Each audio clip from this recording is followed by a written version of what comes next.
The photo I chose was petty on purpose. Her hand was on his forearm, the way young women touch men they think can turn the world knob up one click. 26, maybe. Glossy hair, fresh manicure, a ring that looked like a promise to herself. He looked relaxed. Not grinning, not guilty. Just the soft face I used to see when he sat in the driveway after a long shift, letting the car cool and his shoulders drop before he came in and picked up the baby. I posted it to my private Instagram with a caption that dared my friends to hate him for me. Imagine cheating on your wife after childbirth. Couldn't be me. Of course it was me. My name was on the account. The ring was still on my finger, though I'd taken to spinning it like a fidget toy whenever the baby cried too long. Within an hour the comments were a Greek chorus: men are trash, girl we got you, DM Nee's employer. I didn't correct anyone who thought we were still living together. I didn't clarify that we had been on a break for 6 weeks, the sentence no one respects until it belongs to them. He didn't text. He emailed. The subject line was what killed me: please stop. No punctuation. No paragraph of begging. Just 2 words, and the body of the email, as if he were talking to a coworker about a calendar invite. You know the timeline. I moved out on March 3rd. You posted that photo on April 22nd. I started seeing someone on April 11th. You know this because I told you.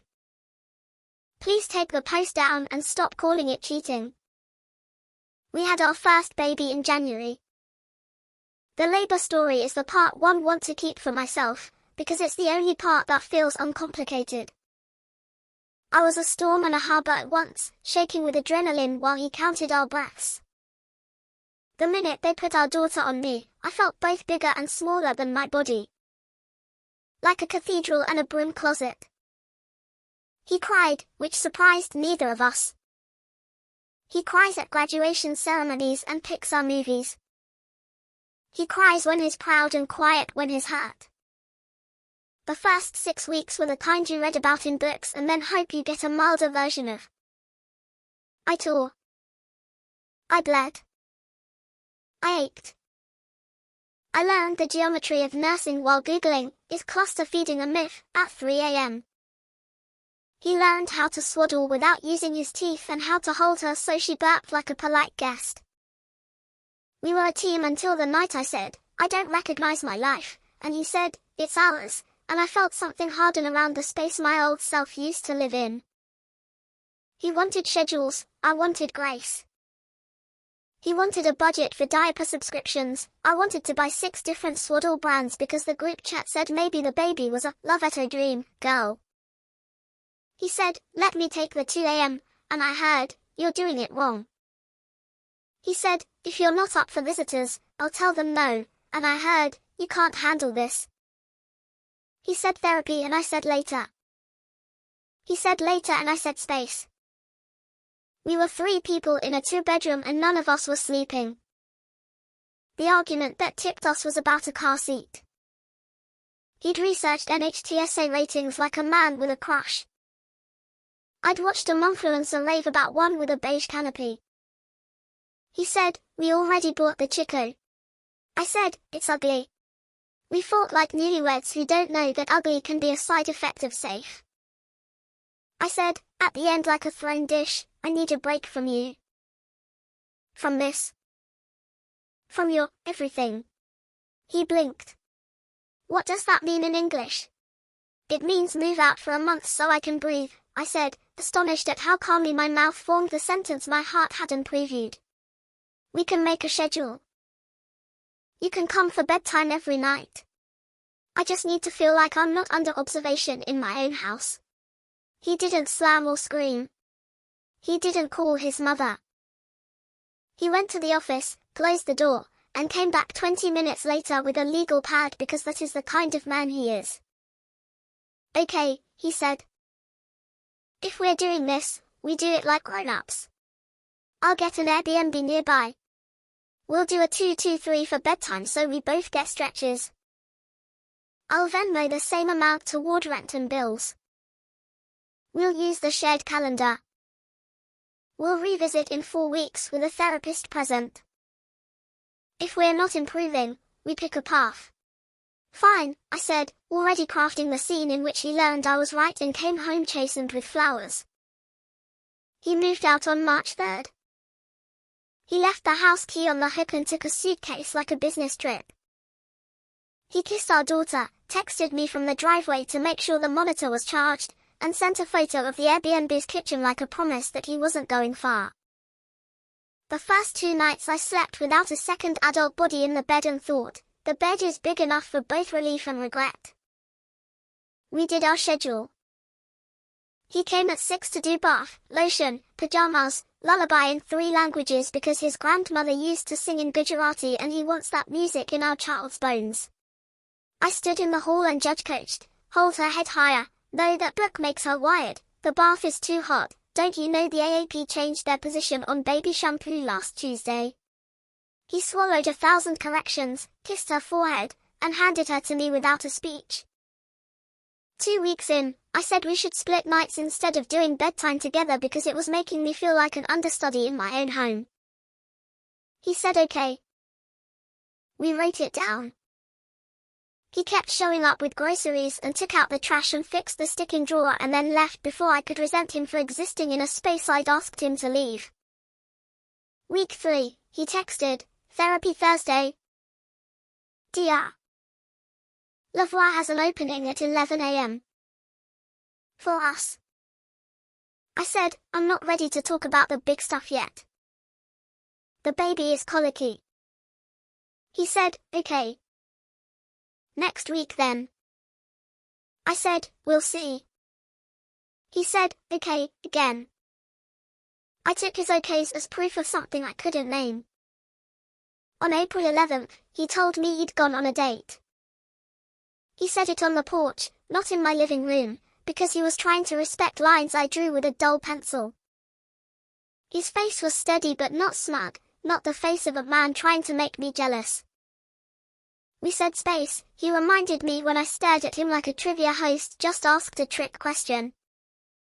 We didn't define it. That was a bad call on both of us. I should have insisted we put guardrails on the month. I didn't. I met someone at the climbing gym. Her name is Liv. We had coffee. You're dating? I said, feeling both flushed and ice cold. While I'm leaking through nursing pads.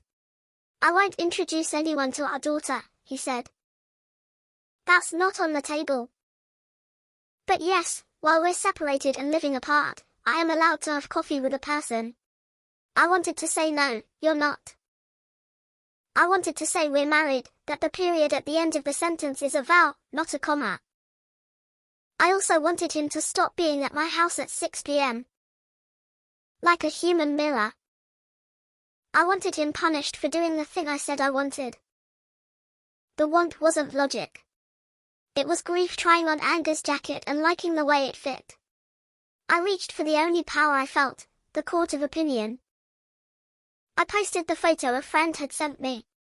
Him and Liv outside a food truck court, his hand lifting a fork to her mouth open for it.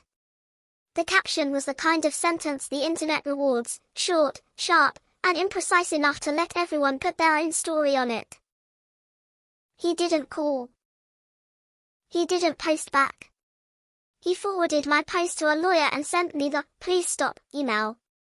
I didn't respond. A day later, a letter arrived by certified mail from his attorney.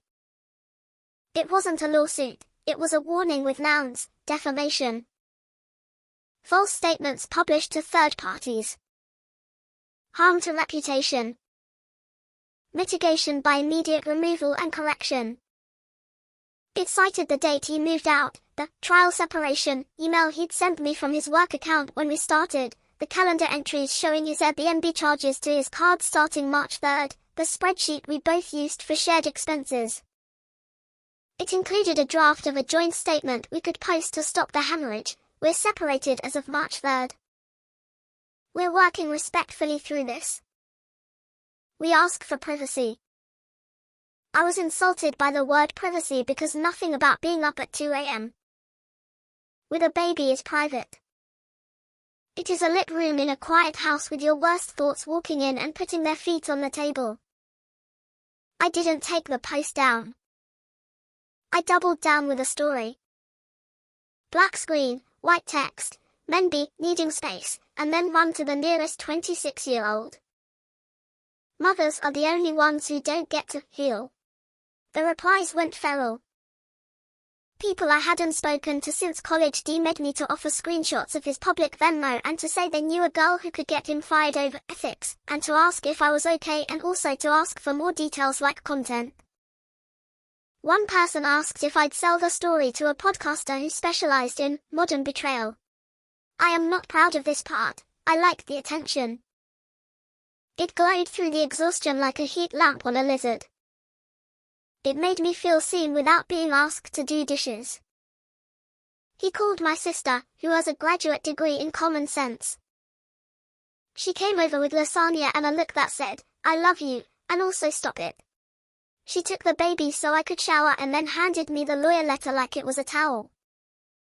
"Post the statement," she said. "You're not protecting anything with this.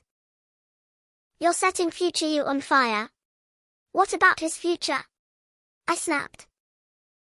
He gets to date during a separation like it's a sabbatical. And I'm here bleeding into pads the size of roofing shingles. He's also doing bedtime on half the nights and paying half the rent for a place he's not sleeping in, she said, not unkindly. The month was your idea. The lack of rules was both of yours. He told you. That matters. I took the post down 2 days later because I was tired and because the certified mail green card on my counter made my stomach clench and because he texted me, simply, "Please stop making my mother read the comments." I posted the joint statement. The replies pivoted, "Proud of your maturity, haters gonna hate, co-parenting goals." It was nauseating. 2 weeks later, I told him I wanted to reconcile. It was a Tuesday, which feels important because Tuesdays are never special unless they are when true things get said. He listened for a long time, leaning forward the way he does so I know he isn't scrolling behind his eyes. "I will always be your daughter's father," he said finally. "I will not be your story. You called me a cheater in public. When I asked you to stop, you poured more gasoline. We can go to counseling," I said. "I'll post an apology." "You should, for you," he said. "Not for me. I'm not asking for a press release. I'm asking for a boundary. I won't come back to a house where my character is a content category. I'll keep bedtime. I'll keep paying. We'll file for a legal separation and see where we are in 6 months. But I'm not putting my heart back in the comments." He filed. Quietly, like he does everything, with no headline. In our state, legal separation sets schedules and money rules without dissolving the marriage.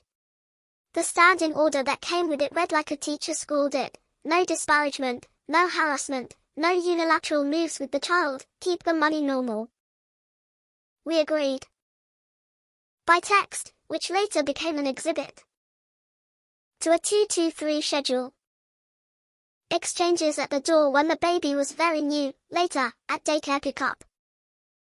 He moved his direct deposit to a new account, set up an auto-transfer to the joint one for rent and utilities, and shared a spreadsheet titled Baby Expenses so we could keep receipts civilized. I tried one last bad idea. I emailed the daycare director to tell her he wasn't allowed to pick up without my permission because we are separated and I am the primary caregiver.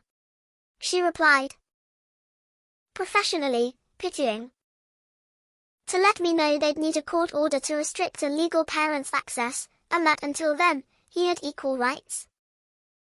She CC'd him, which turned my stomach into a hot fist. He didn't gloat. He sent the daycare the separation order, highlighted the joint decision-making paragraph, and added the attorney's number if they had questions. The director wrote back, thanks for the clarity. I put my phone face down and went for a walk because I didn't trust my hands not to keep typing us into court. Liv, the 26-year-old with glossy hair, didn't meet our daughter. He kept that promise. He saw how on the nights I slept and went climbing on the ones I didn't. He started smiling in photographs again. I hated the evidence of his happiness more than anything. Not because I didn't want him happy, because it made me realize I'd been treating him like a storage locker for my frustration. When the separation period ended, he asked for a divorce. He didn't say, "You ruined it with your posts." He said, "We had a chance to build something new and you used it to burn down my name." He hired a lawyer who wore blue suits and wrote like a judge. I hired an attorney who was less impressed with my Instagram than I was. We divided furniture with a spreadsheet and no screaming. He asked to keep the glider. "It smells like her shampoo," he said. And I let him, even though I slept in it with her more nights than I can count. We split the bed like Solomon. He took the mattress, I kept the frame. The judge signed the order with a stamped name that looked like a library book. He won, if that's what you call leaving with your dignity intact. He didn't expose me to my employer, though he easily could have. He didn't ask the court to sanction me for the posts, though his lawyer's letter would have made that walk downhill. He didn't make a slideshow of my worst texts and play it for his mom. He just followed the rules, did bedtime, kept the receipts, and refused to be dragged into a mud fight I was prepared for like a sport. I moved into a 2-bedroom near a park with a climbing tree that makes me feel like we're rich in the way that matters. The baby is bigger now, with opinions about whether ducks are scary, they are, and whether the moon follows the car, it does. I still spin my ring sometimes even though it lives in a drawer. I wrote a real apology on my Instagram.